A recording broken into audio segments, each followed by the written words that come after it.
Hi friends, আমি Abhik blog থেকে বলছি। কিছু গুরুত্বপূর্ণ বিষয় আপনাদের বলছি। এই যে পোর্ট করছেন না, পোর্ট করুন বিএসএনএলে, কোনো অসুবিধা নেই, আমিও করে দিচ্ছি পোর্ট সবাইকে। কিন্তু পোর্টের মেসেজটা আনবেন কি করে? যে কোম্পানির সিমকে আপনি পোর্ট করবেন না, তাতে আনলিমিটেড রিচার্জ থাকা দরকার। আনলিমিটেড রিচার্জ না থাকলে কখনো পোর্ট কোড দেবে না। আপনি সারা রাত বসে চেষ্টা করবেন, পূর্ব দিকে সূর্য উঠে যাবে, পরের দিন অস্ত চলে যাবে পশ্চিম দিকে, কোড দেবে না। এটাই হচ্ছে সিস্টেম, সব কোম্পানির সিস্টেম, সব কোম্পানিরই কিন্তু সেম সিস্টেম। আপনাকে আনলিমিটেড করলে তখন আপনি পোর্ট কোড পাবেন। আছে একজনকে 199 টাকা আছে, 155 কিন্তু আছে, নেই বললে কিন্তু বলে আমাদের লাপো সিম আমি দেখিয়ে দেবো 155 রিচার্জ আছে ভিআই 20 দিনের জন্যে, 20 ডেজ, 28 দিন। 28 দিন ছিল, 8 দিন কমে গেছে। 199 টাকা একটা দোকানদার বললো একজনকে রিচার্জ করুন। এগুলো ভুলভাল করবেন না বয়স্ক মানুষের সাথে। তাকে বললো 99 রিচার্জ করুন, আনলিমিটেড পোর্ট কোড আসবে। এগুলো করবেন না বয়স্ক মানুষের সাথে, এগুলো করা অনুচিত। আমরা করি না, আমরা বলে দিই যে মা বাবা গুরুজনদের বলি আপনারা 155 করুন। আমি একজনকে বললাম আপনি 155 করে দিন, ইউজ করুন। আপনি 17 দিন 16 দিনের মাথা আমাকে ডাকবেন, আমি পোর্ট করে দেবো। 99 টাকা রিচার্জ করলে কখনো আউটগোয়িং SMS যায় না, হয় না। এগুলো করবেন না। 199 টাকা যে পোর্ট করতে চাইছে তার কাছ থেকে 199 টাকা নিয়ে লাভ তো কিছু আপনার হবে না। সে তো পোর্ট করে একবার আপনার কাছ থেকে রিচার্জ করবে, আপনি রিচার্জ করে দিলেন, কত টাকা লাভ করলেন? সে তো পোর্ট করে বিএসএনএলে চলে যাবে, লাভটা কি হলো? তাকে যদি আপনি সঠিক বোঝান, সে আপনার কাছে বারে বারে আসবে, এটা দেখবেন চিরসত্য। মানুষকে ভুলভাল বুঝিয়ে লাভ নেই। 108 টাকা রিচার্জ অফিস থেকে করুন, তাতে কোনো অসুবিধে নেই, সেটা নিউ কাস্টমার, সেটাও নিতে পারেন, যার যেটা মনের ব্যাপার, স্যাটিসফ্যাকশান। 249 টাকা আমরা বলি, এটা কেন করছেন? 45 দিন করুন, তাতে আপনারই লাভ। প্রতিদিন 2 GB করে ডাটা পাবেন, আনলিমিটেড কল পাবেন, এটা ইউজ করুন স্মার্টফোনে। যারা কাজের মানুষ তারা এটাই করছে।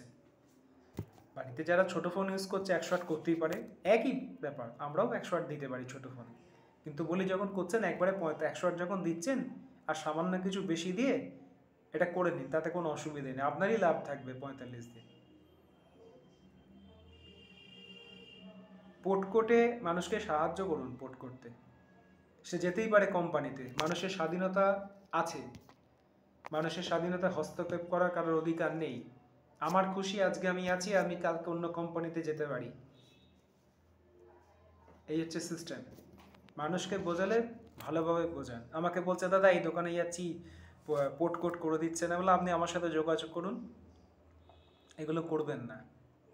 ফ্রি, এই যে ফ্রি আমি আজকে ক্যাম্প করলাম, বলছে দাদা ফ্রিতে সিম দেবে। বললো দাদা ফ্রিতে সিম দিয়ে পরের দিন ওই 7 বছর পর ওই নিগড়ে নেবে রক্ত নিগড়ে নিচ্ছে আজকে, কি বলবেন? রক্ত তো নিগড়ে চুষে নিয়েছে আজকে। ফ্রিতে সিম দিয়েছে, সবাই ইউজ করেছে, রক্ত এখন চুষছে। এবার না পারবেন ছাড়তে, না পারবেন ধরতে, মাঝখান থেকে গেলেন, আপনার হয়ে গেল। কি হলো এবার? আধার লিঙ্ক, সব লিঙ্ক আছে, পারবেন না তো সিমটাকে ফেলতে। এবার আপনাকে যেই যখন সিমটা ফেলবেন, আপনাকে আধার লিঙ্ক করাতে হবে, রেশন কার্ড লিঙ্ক করাতে হবে, তাহলে কতটা লাইন দিতে হবে? তাহলে যা করবেন ভেবে চিনতে বুঝে আমার কথাটা ভাববেন, ভেবে করবেন। আমি ভিডিওটা আপনাদের জন্যই করলাম। আমি গেছিলাম জায়গায় গিয়ে, আমি তুলিনি ভিডিও, আজকে ভাল লাগেনি, শরীরটা, গলাটা একটু ব্যথা, কন্টিনিউ করতে হচ্ছে, MNP যেতে হচ্ছে, অফিসেও যেতে হচ্ছে, সব কিছু। এই হচ্ছে ব্যাপার। মানুষকে ভুল বোঝাবেন না। ভুল রিচার্জও বলে দেওয়া হচ্ছে, সে রিচার্জ করে সে বলছে দাদা এই রিচার্জ নাকি বলছে আনলিমিটেড কল। তাহলে এই রিচার্জ আনলিমিটেড কল কে বলেছে আপনাকে? ভুল না জানলে বলবেন না, দয়া করে মানুষকে বিভ্রান্ত করবেন না। আপনি ইউজ না করতে পারেন বিএসএনএল আপনাকে কেউ জোর করে বলবে না যে এসো এসো বাড়িতে, আপনি যে কোনো কোম্পানির সিম ইউজ করুন, কিন্তু মানুষকে বলবেন না যে এই ভুল বুঝিয়ে তাকে ভুল পথে পরিচালিত করা আপনাকে কেউ অধিকার দেয়নি। আমার কথাগুলো শুনতে কিন্তু খারাপ, কিন্তু বাস্তব এটাই। বয়স্ক মানুষটাকে তাকে ভুল বুঝিয়ে দিলে কেন? সে তো তোমার বাবার বয়সী। আজকে যদি তোমার বাবার সাথে এরকম করা হতো, তাকে তুমি 99 রিচার্জ করে দিলে, আমি যখন পোর্ট করতে গেলাম বললাম এটা তো পোর্টটা আসবে না, আপনাকে কি 99 মেরেছে? আমি কিন্তু তার ফোন চেক করিনি, আমি বুঝে গেছি। আমরা ফোনে হাত দিলেই বুঝে যাই কার বায়োমেট্রিক লক আছে, কার বায়োমেট্রিক খোলা আছে। আমি নিজের প্রশংসা নিজে করছি না, বলছি জানি।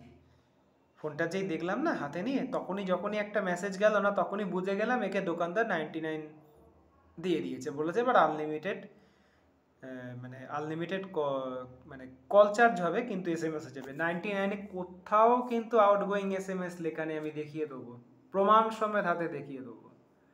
বয়স্ক মানুষটা ঘুরতে ঘুরতে চলে গেল, তার পোর্ট হলো না। তাকে বললাম 155 টাকা আমি রিচার্জ করে দিলাম, বললাম আপনি আমার সাথে ফোন করে যোগাযোগ করবেন। এগুলো করবেন না। বয়স্ক মানুষকে একটু সাহায্য করুন। আমরা বয়স্ক মানুষকে বলি যে আপনাদের আমি সব সময় হেল্প করব। আপনাদের ঘরেও তো বাবা মা আছে, আমার ঘরেও তো বাবা মা আছে। আমরা যদি তাদেরকে ভুল পথে পরিচালিত করি, এগুলো তো ঠিক নয়। তাদের তো সঠিক পথে পরিচালনা করতে হবে না? এই হচ্ছে ব্যাপার। মানুষকে ভুল বুঝিয়ে দিলাম, সে গিয়ে কি করলো, এই হলো 99। এবার সে সারা রাত ধরে করে যাচ্ছে পোর্টিংয়ের জন্য। সে ধরুন বেরিয়ে চলে গেল BSNL অফিসে, বললো পোর্টিং করতে। আর এবার কতটা সময় ক্ষতি হলো এবার আপনি বলুন তো। 99 রিচার্জটা দেওয়ার জন্য, 99 রিচার্জটা নেওয়ার জন্য কত টাকা ক্ষতি, কতটা তার সময় হলো। তার তো সময়ের ক্ষতি হলো, গাড়ি ভাড়াটাও গেল। এই গরমের মধ্যে সে গেল লাইন দিতে, সে লাইন দিয়ে বললো না আবার SMS আসেনি, তারপর চেক করে দেখলো 99 রিচার্জ করে দিয়েছে। 155 করে দিন তাকে করে দিতে পারতো, তাহলে পোর্ট করে সে যেত। সে আবার দোকানদারের কাছে ঘুরে আসবে, এসে বলবে এবার একটা রিচার্জ করো। সে বললো হ্যাঁ 99 টাকা রিচার্জ তো করেছি, এটা তো আউট, আপনি 199 টাকা করুন। 155 দিতে আপনার কি ক্ষতি আছে? আমি তো নিজে অন্য কোম্পানির সব কাজ করি। আমি তো সবসময় বলি যখন পোর্ট করবেন কম রিচার্জটা করে নিন, 14 দিনের মাথায় ডেকে নেবেন, আমি করে দেবো। ভুল বোঝাবেন না মানুষকে। খুব খারাপ লাগে যখন বয়োজ্যেষ্ঠরা বলে না, আমার খুব কষ্ট হয়। আমাদের ঘরে মা বাবা দিদি ভাই বোন সবাই আছে। মানুষকে ভুল বোঝাবেন না, এটা আমার অনলি রিকোয়েস্ট। আমি তো ফোনটা হাতে ধরে আছি, হাত জোর করে বলছি, ভুল বোঝাবেন না মানুষকে। সঠিক পথে, বয়োজ্যেষ্ঠ মানুষকে সঠিক পথে নিয়ে যান। তার একদিন আমাদের পথপ্রদর্শক ছিল, আজকে আমরাও তো একদিন সেই পর্যায়ে পৌঁছাবো। আজকে কি ছিল? প্রথম ছোট ফোন ছিল, 2G ছিল, 3G ছিল, 4G এলো, 5G এলো, এরপর আরও বাড়বে, তো কমবে না। আমরা যখন বয়স হয়ে যাবে তখন কি আমরা তো জানতে পারবো? পারবো না। একটু বাস্তবটা ভাববেন, নিজের দিক দিয়ে বিচার করবেন। যদি আমি এই জায়গায় থাকতাম কি হতো? মানুষটাকে ভুল বুঝিয়ে হয়রানি করলো। আমি গিয়ে বললাম আপনি দোকানদারকে গিয়ে বলুন, আমি বললাম চলুন আমাকে নিয়ে চলুন, আমি বিএসএনএল এর ডিএসএ, আমরা যেটা হোয়াটসঅ্যাপ গ্রুপ আছে, আপনি আমাকে নিয়ে চলুন। বলে না বাবা ছেড়ে দাও। না কেন? কেন করলেন এই কাজগুলো? বয়স্ক মানুষটাকে হয়রানি করতে খুব ভালো লাগলো। আর যদি ওই জায়গায় আপনার নিজের বাবা হতো, কি করতেন আপনি? পারতেন? তাই বলছি সঠিকভাবে বলুন মানুষকে, ভুল বোঝাবেন না, এগুলো উচিত না।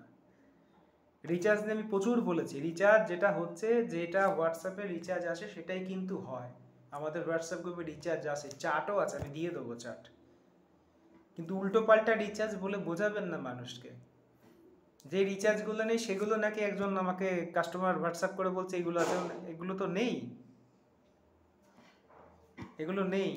রিচার্জগুলো চেঞ্জ হয়ে গেছে, কিছু আপগ্রেড হচ্ছে, আপগ্রেড হয়ে রিচার্জটা এখানে দাঁড়িয়েছে। 107 আছে, 108 আছে, 118 আছে, 147 আছে, 153 আছে, 186, 187, 199 আছে। 200 টাকার নিচে কিন্তু সব। কোনোটা 28 দিন, কোনোটা 30 দিন। বলবো, আমি আরেকবার বলবো। তাহলে এই ভিডিওটা আমি আপলোড করলাম, তাই বলছি গুরুজনদের বলছি আপনারা আমাকে ফোন করবেন, আমি যত সম্ভব অভিক দত্ত আপনাকে হেল্প করব। 3G অন করে নিন, ফোনে দেখবেন স্পিডটা কেমন পাচ্ছেন, 3G অনটা করে রাখুন। অটো করবেন না, অটো করবেন না, 3G মোড অন করে রাখুন, দেখবেন স্পিড ভালো দিচ্ছে। একটু ওয়েট করুন, সার্ভারে প্রচুর পোর্ট হচ্ছে, নিউ কানেকশান হচ্ছে, তো সেই জন্যই প্রবলেম হচ্ছে, প্রচুর কানেকশান ইনপুট হচ্ছে। হয়ে যাবে, খুব শিগগিরই আপডেট হয়ে যাচ্ছে, তাই বলছি ধৈর্য ধরুন। আমার কাছ থেকে করতে হবে আমি কখনো বলবো না, আমি কখনো বলবো না। আপনারা ভাবুন, সঠিক সিদ্ধান্ত নিন, যেটা করবেন একবারই করুন। একজন আমাকে বললো দাদা ফ্রিতে সিম দেবেন, আমি বললাম না দাদা, ফ্রিতে সিম দেওয়া যায় না, এগুলো তার ফ্রিতে সিম দেওয়া যায় না। যে ফ্রিতে দিয়েছে পরে দেখুন রক্ত চোষা চুষে নিচ্ছে। তাহলে এই হলো ভিডিও, আর বেশিক্ষণ বাড়াবো না, ভালো লাগবে না শুনতে হয়তো, জানি না। কমেন্টস করবেন একটু প্লিজ, আমি নাম্বার দিয়ে দেবো, কল করবেন, কমেন্টস করবেন, তাহলে বুঝতে পারবেন। ঠিক আছে।